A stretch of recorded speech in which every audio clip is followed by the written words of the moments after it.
Nellie Durrance was the maker of this beautiful Delectable Mountains quilt. Born in 1880 of Irish and English descent, she was raised on her grandfather's farm in Wellman, Iowa.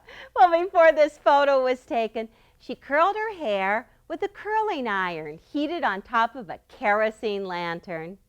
Well, after losing her high school sweetheart, Nellie remained single, earning her living quilting for others. So she could cut quilt pieces while sitting down. Nellie had a 2-inch thick board cut to fit nicely around her tummy. Well, Nellie made her Delectable Mountains quilt after 1900 in pink on pink fabric with muslin. It's beautiful. And then she meticulously quilted feathers and arches in the corners of the quilt, and then she did straight lines in the mountains. Perfect. And then muslin feed sacks were used for the back of the quilt. Well, Nellie's great niece, Millie Norville, was generous to share this quilt with us. Millie told a funny story about how Nellie made her underwear from feed sacks. And she sewed a little pocket in them for her money. And then when Nellie went fabric shopping, she would find out the exact amount needed for her purchase. And then she went into the bathroom to remove the money. Well, the quilting that Nellie Durrance did 100 years ago is phenomenal. The quilting my cousin Carol Ann Slepik did just recently is equally phenomenal. Now, this is a queen size Delectable Mountains. It has blue and black mountains. And then in the yellow check, Carol stitched feather arches with her long arm quilting machine. And then she stippled around the feathers. Oh, it's wonderful. And this quilt looks just as beautiful on the back side. I think it would look perfect in a little country cottage. Now, I made this twin size quilt from reproduction Civil War fabrics, peppermint and sassafras. Now, all of the fabrics were fat quarters, so the quilt ended up being very scrappy. Amy Potter did a beautiful job quilting it for me. She did straight lines using her walking foot. Well, I have more quilting to show you.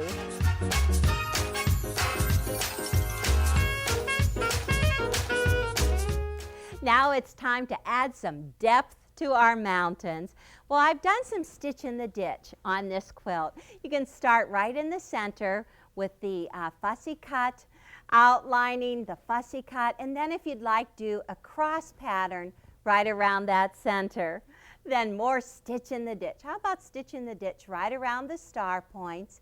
And once you've gone the whole way around there, then outline the square. Well, from that point, it's pretty much the same. Stitch in the ditch in the mountains. You can use a needle down position so you can pivot each time. Go around the mountains, and once you finish the round of mountains, then outline the square and repeat it. I want to show you how to mark for these rays of sun pulling right out from that center in these diagonal lines. It's just so beautiful. You're going to start by pressing your backing fabric. And once you have it pressed, then place it on your table so that it's right sides down.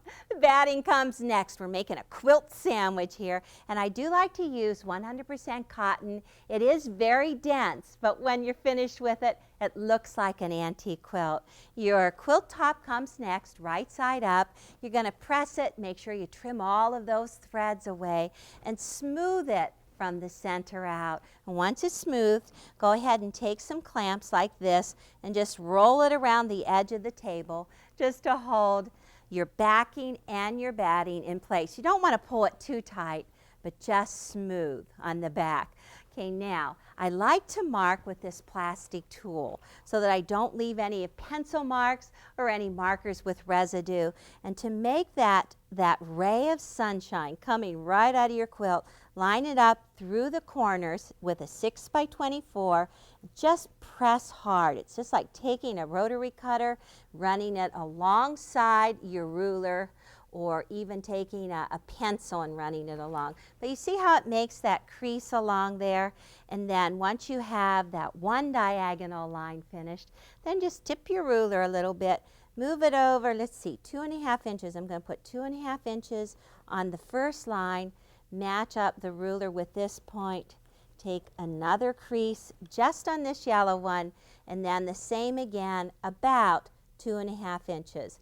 Move this right in here. You can do some eyeballing too, that would be fine.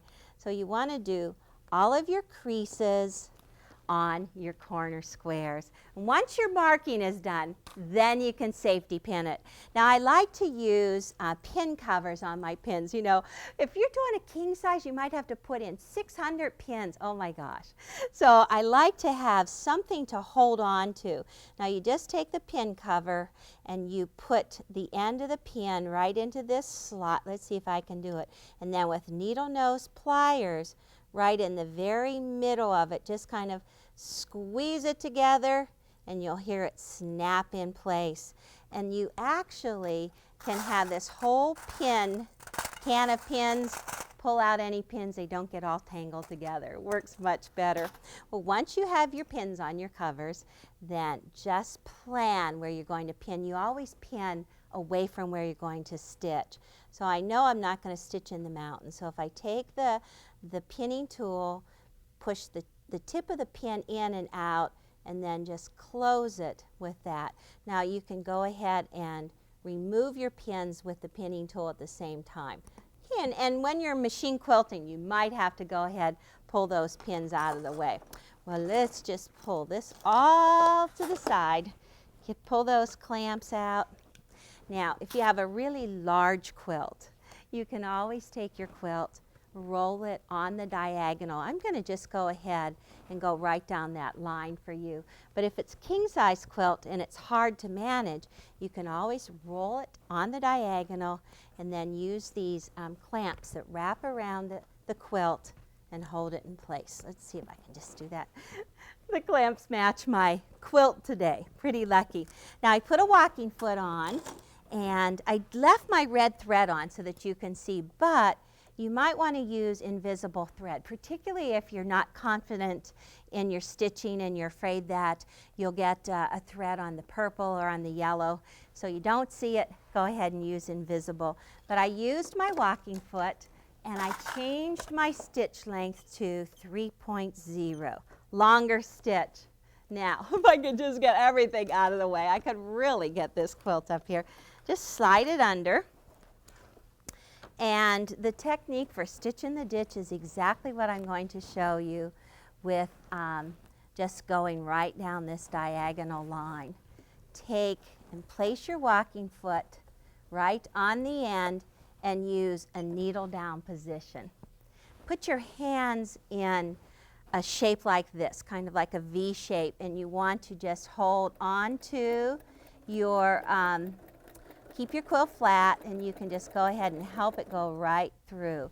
And then keep that needle down and just keep on. You can use this roll to help it move through. Keep that needle going up and down on the line. And let's just say that I want to end it right here at the corner. You can use a lock stitch like this, and the lock stitch will just go up and down until that stitch is completely locked. And then you can go ahead and cut those threads right up to that point. Well, I'm going to go back and just do all of that diagonal line, machine quilting, stitch in the ditch around the mountains. Free motion machine quilting adds so much dimension to the mountains. Now the template that I selected right here for this mountain is approximately 7 inches in length. You could even go up to 9 inches, and approximately 3 inches to 4 inches in height. Well, this looks great in the mountains. You could also put a template in the sky, and if you like free motion, how about some bursts of wind just blowing around those mountains? Just wonderful stitching. Now, whatever color you select for the top, I recommend that you also use the same color of thread for the bobbin, because then you won't see those little threads just peeking through on the other side. Want to have balanced tension with your thread. Oh, this looks so great. Now, this is the template that I selected, and you want to make sure you find one that says continuous line quilting.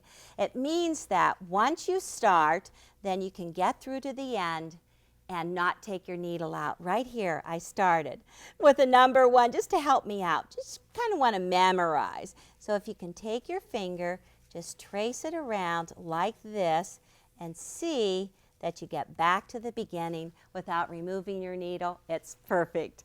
I took this stencil and placed it right on my sky. It seems to fit perfect right there. Use the lines on the stitching, and I'm going to mark it with this blue water erasable pen. And if you just go ahead and trace it exactly as you're going to stitch it, that'll help. Then you'll make sure you get every part. And then when you take it away, oh my gosh, I get confused when there's these little empty spaces. So I think it really helps if you just continue those lines. Looks good. Now you want to put your darning foot on your sewing machine. I already have my darning foot on. These are the feed dogs right here. When you do free motion machine quilting, you drop your feed dog. So watch, whenever I reach under, then I can drop them. Ready. Now you don't need to set your stitch length. You're going to control your stitch length. That's the tricky part. So just have matching thread. The point that I want to start is right here. So you drop your foot, and then you take hold of your needle thread, hold of your thread, go needle down, needle up, and pull up your bobbin thread, because if this bobbin thread is hanging loose, you can sure get yourself tangled up.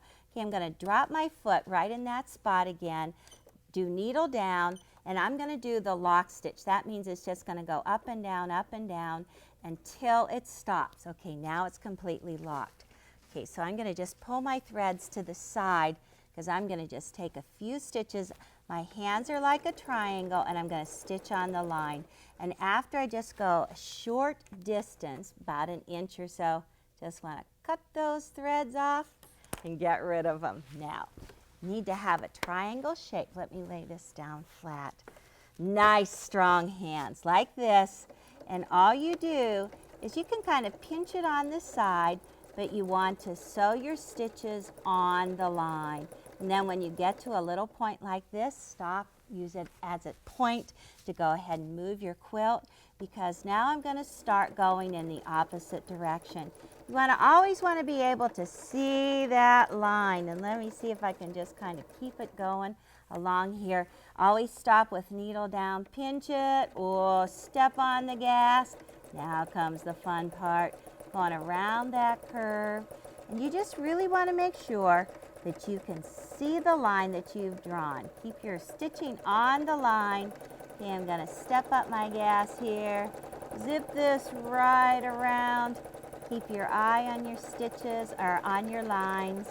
I'm going right over here. I'm going to stop because I'm at that point. Just start off and go the other way. And I'm going to get right back to where I started. And then just go ahead, lock stitch again, and then I can pull the thread up. Now comes the magic. All I have to do is just take it, spritz it a little bit. Those stitches are going to disappear. Nobody will ever know where I went off the line. I finished my machine quilting, and then I cut my binding strips 3 inches wide. I pieced them into one long strip and then pressed them in half, wrong sides together. I like to start my binding in the middle of one side, and I usually leave one end loose about 3 inches, because whenever I'm finishing it, this is where I'll join the two together. But let me just lift my presser foot high so I can slip that under there. I'm still using my walking foot. It's still 3.0 stitch length, and at this time you can switch back to regular thread and even put thread that matches your backing in the bobbin. Okay, I'm going to just line up the raw edges of my binding with the raw edges of my quilt and just stitch right along there. It's actually a little bit more than a 1/4 inch seam allowance, because I like to use the width of my presser foot. Okay, I'm just coming right into this corner, and I'm going to take a pin and show you. Now I want to stop the width of my seam allowance. Here's the edge of my quilt, and right here is about the width of my presser foot, of my walking foot. So I'm just going to go right up to that first pin. Oh, one more. Raise the presser foot, turn it to the second side, drop the foot, and then just reverse sew right off. And then just raise that, raise your needle out of there, take out all of your pins and free that up. Okay, now you take the binding strip and you fold it straight up at an angle so that the sides of the binding line up with the sides of the quilt, and this is just that 45-degree angle. Get that perfect, and then take and fold the top of the binding back down so that it lines up perfectly with that edge of the quilt. That looks good. You know, actually, the straighter that you get this, then the nicer the corner you're going to have. So just go ahead and put that back in, raise your foot so you can slip that in there, and just start stitching off the end and go forward. And when I stitch, I like to keep a little tension on my binding. I hold it tight, but yet let my quilt go through. And just stitch right along there. It's the same process. You keep going around the outside edge with exactly that same technique. And so I just want to show you how to finish up that corner. Now, because I used a seam wider than a quarter, I'm just going to go ahead and trim right up to that edge. And you actually like to leave the batting in there so that you have your batting filling your binding. And ooh, right here, be careful. You don't want to trim off that fold. Okay, now for the magic, trimmed it up there. All you do is just roll the binding around to the back. That's a miter right there. It's a perfect miter too, I might include. Okay, so from the back side, because I like to actually machine stitch from the front side, I pull the binding over and cover that line of stitching. And then put my pins in, hold that tight, and at the corner, I tuck it in so it's a miter, like so, and then just keep on pinning. Now, my sister, my friends, oh, everybody does this by hand. If I had to do my bindings by hand, I would not get one single binding finished. So now that it's pinned like that, from the right side, I can just stitch in the ditch. And just let me show you how you do that. You just put it right back in there. Drop your stitches. Whoa, let's get it in there.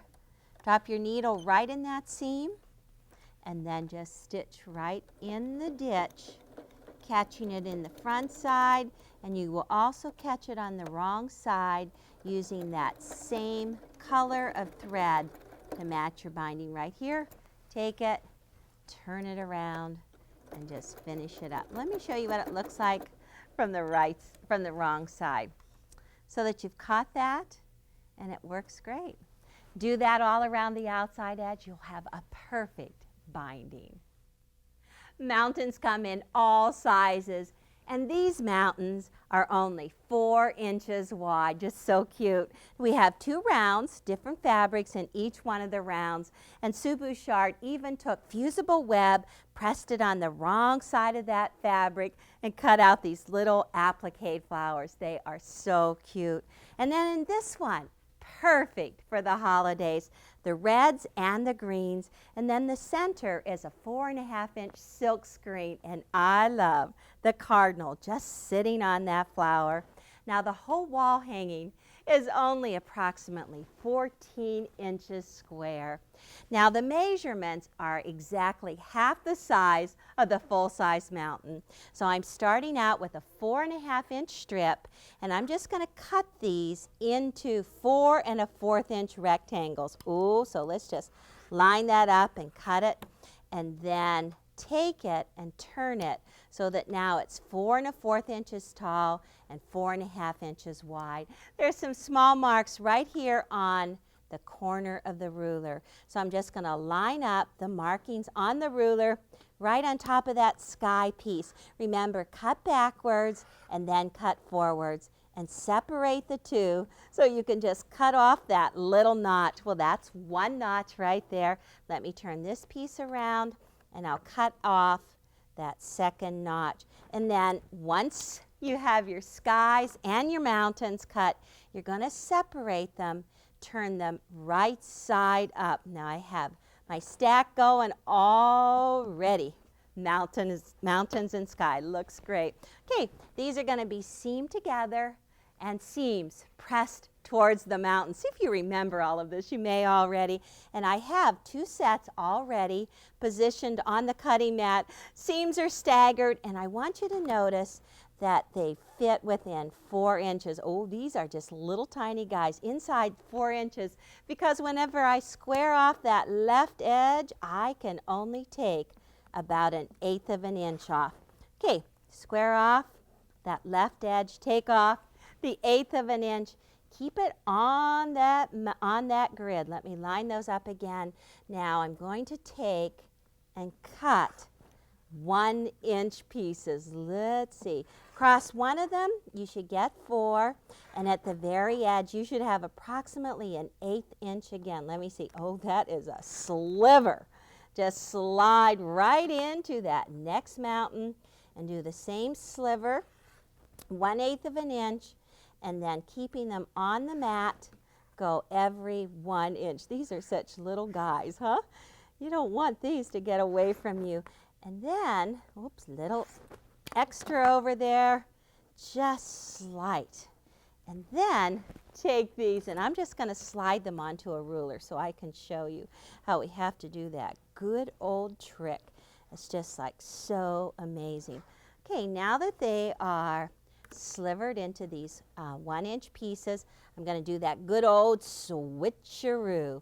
Going to take the 2 center pieces and just switch them like so.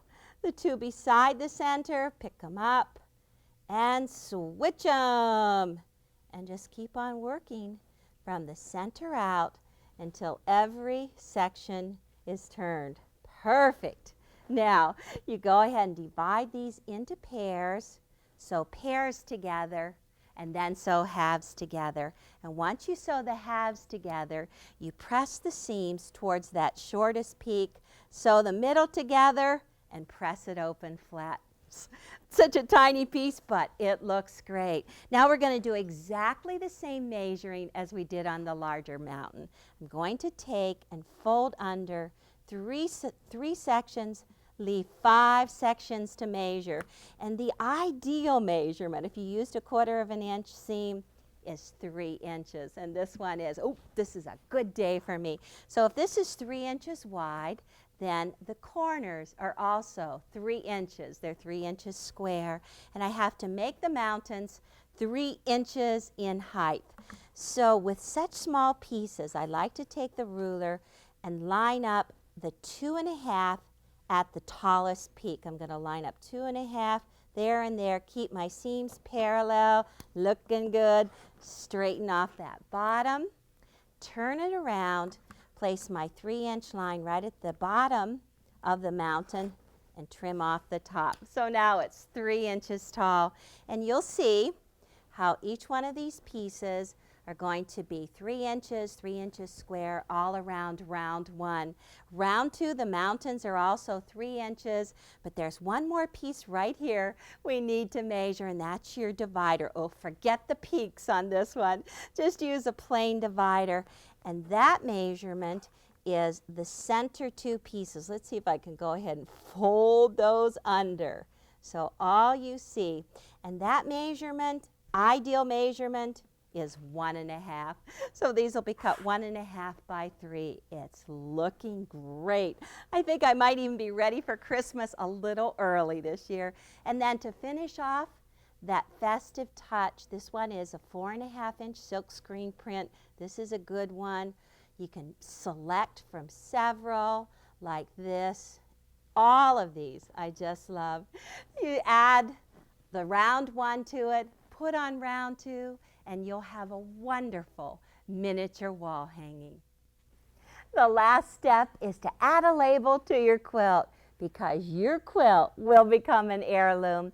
I made this one on my computerized sewing machine, and I selected the grapes because of the characters Christian and hopeful in Pilgrim's Progress. You remember, they went until they reached the Delectable Mountains, where they did freely eat of the vineyards. Well, the Delectable Mountains quilt is just a wonderful pattern to show appreciation and love for our beautiful country. So climb the highest peaks and may imagination travel with you.